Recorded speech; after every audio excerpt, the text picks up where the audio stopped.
Welcome back to Good Knowledge Channel. Today we're going to explore one of the most pressing issues in the world today, the conflict between Russia and Ukraine. Despite years of numerous peace efforts and international interventions, why does this conflict still show no signs of ending? What is preventing both sides from finding common ground? Join me as we delve into the key causes and significant developments to gain a deeper understanding of this conflict. The conflict between Russia and Ukraine has complex origins, rooted in history, politics, and geopolitics. First and foremost, tensions have long existed in the relationship between the two nations, particularly after Ukraine gained independence from the Soviet Union in 1991. Russia has always considered Ukraine an essential part of its sphere of influence and is concerned that Ukraine might lean toward the West, especially after Ukraine expressed a desire to join NATO and the European Union. The crisis began in late 2013, when then Ukrainian President Viktor Yanukovych refused to sign a cooperation agreement with the European Union, EU, and instead chose to strengthen ties with Russia. This decision sparked massive nationwide protests, with hundreds of thousands of Ukrainians taking to the streets in opposition.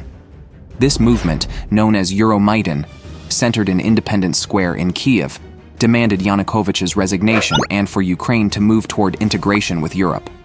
By February 2014, increasing pressure from protests and escalating violence forced Yanukovych to flee the country, and his government was overthrown.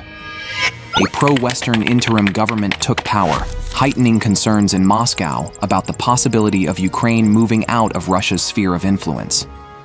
In response, Russia swiftly annexed the Crimean Peninsula, a strategic region with a significant Russian population, through a referendum that was not recognized by the international community. In April 2014, the conflict in eastern Ukraine began shortly after Russia annexed Crimea. It became a prolonged conflict between the Ukrainian government and Russian-backed separatist forces, primarily in the Donetsk and Luhansk regions. The separatist forces occupied a significant portion of the Donetsk and Luhansk provinces, declaring the establishment of self-proclaimed People's Republics. The Ukrainian government launched military operations to regain control, but the war quickly devolved into a prolonged stalemate. The conflict has resulted in thousands of deaths and millions displaced from their homes. While ceasefire agreements, such as the Minsk Agreement, were signed, the situation remained tense, with sporadic clashes continuing. Tensions escalated further as Russia increased its military presence near the Ukrainian border. Russia views Ukraine as a crucial part of its historical and strategic sphere of influence, and therefore strongly opposes Ukraine's accession to NATO or the European Union. From Russia's perspective, Ukraine joining NATO not only threatens its national security, but also undermines its influence in the region. One of Russia's greatest concerns is the possibility that NATO could deploy weapons and military equipment right on its border if Ukraine becomes a member. This could create a direct military standoff between Russia and NATO, increasing the risk of conflict and instability in the region. Additionally, economic interests, particularly those related to natural resources and gas pipelines, also play a significant role in maintaining this tension. All of these factors combined have made the conflict between Russia and Ukraine one of the most challenging wars to resolve in the modern world. Russia has provided several reasons to explain why it continues its special military operation in Ukraine without stopping, despite significant international pressure and severe losses. One of the main reasons Russia gives is the protection of Russian-speaking people and ethnic Russian communities in eastern Ukraine. Russia claims that the Ukrainian government has engaged in acts of repression and discrimination against this community, and therefore Russia needs to intervene to protect them. Russia has repeatedly emphasized that one of the main reasons for its military campaign is to prevent NATO's expansion eastward. Russia is concerned that the expansion of NATO and the EU toward the east, closer to its borders, will threaten its national security. For Russia, Ukraine serves as a strategic buffer zone, separating it from Western countries.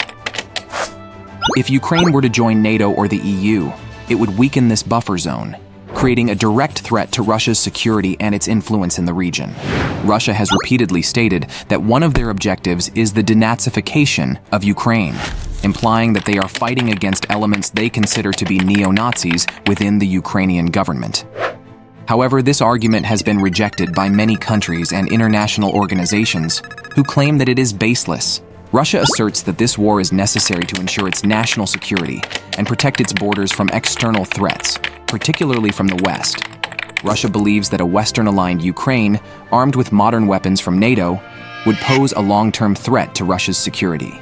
Russia has also stated that economic sanctions and international pressure will not make them stop.